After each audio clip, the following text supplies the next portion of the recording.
welcome back to the channel. I'm Probably Awake, and today we're going to learn how to make the basses in this example.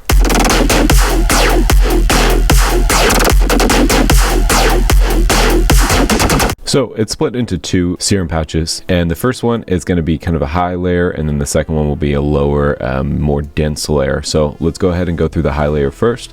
Again, these are both in Serum. This is what it sounds like by itself. Kind of just like a plucky sound with a little bit of modulation. We'll get through all the effects at the end. They are making up a big majority of the sound. If we go ahead and group them and we turn them off, they sound like this. And then with them, of course, we're EQing out the low. I always like to add in a separate sub. So for this one, we're using this PWM DS wavetable, unison at 2, detune a little bit down from middle, wavetable all the way at the bottom, but we are modulating with the LFO. Then we're using this ASYM plus, we're modulating that all the way up. For our second oscillator, again, we're using this harm phaser wavetable, unison 2, detune down a little bit, and then we're modulating the wavetable as well, and then we're FMing from A. For the filter, we have both of them going to a low filter as well, and then for the filter, we're modulating the cutoff, of course, to give it movement, but we're also modulating the resonance with the slower LFO2, just with a ramp, and that is just giving it kind of the resonance at the end of the phrase.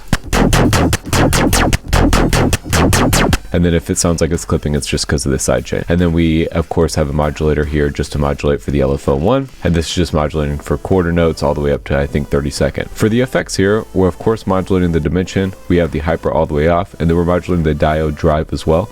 I've been modulating saturation a little bit more just because I think it adds a little bit more of top end right at the kind of peak of the sound, just a little bit more dynamics.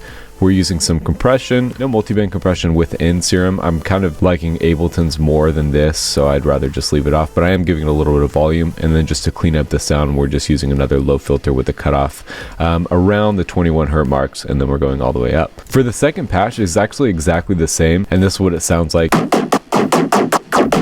And that's with all the effects on. If we go ahead and solo those and we turn the effects off, you can tell it sounds the same. It's just the effects that make it sound different.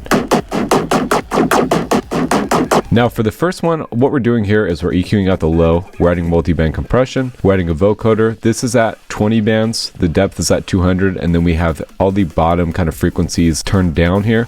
Format at -24, release at 150, and then the dry wet at 22%. We're using a little bit of OTT. You can copy these settings, and then overdrive. We're EQing out the low for this top layer, and then we're using some saturator, limiter, and then utility to widen the sound. Saturator just to soft clip it, but for a plucky sound like this, you don't want to go too hard because it'll just compress the whole thing, and then you kind of lose those dynamics.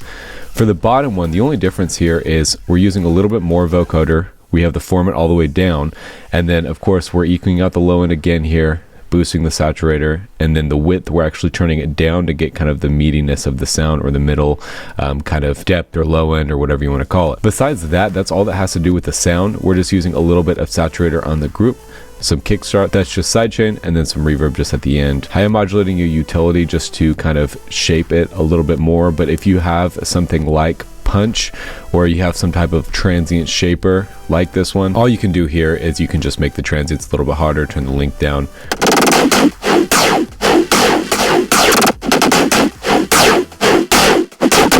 Just make it a little bit sharper, and then in context it sounds more like this instead of like this.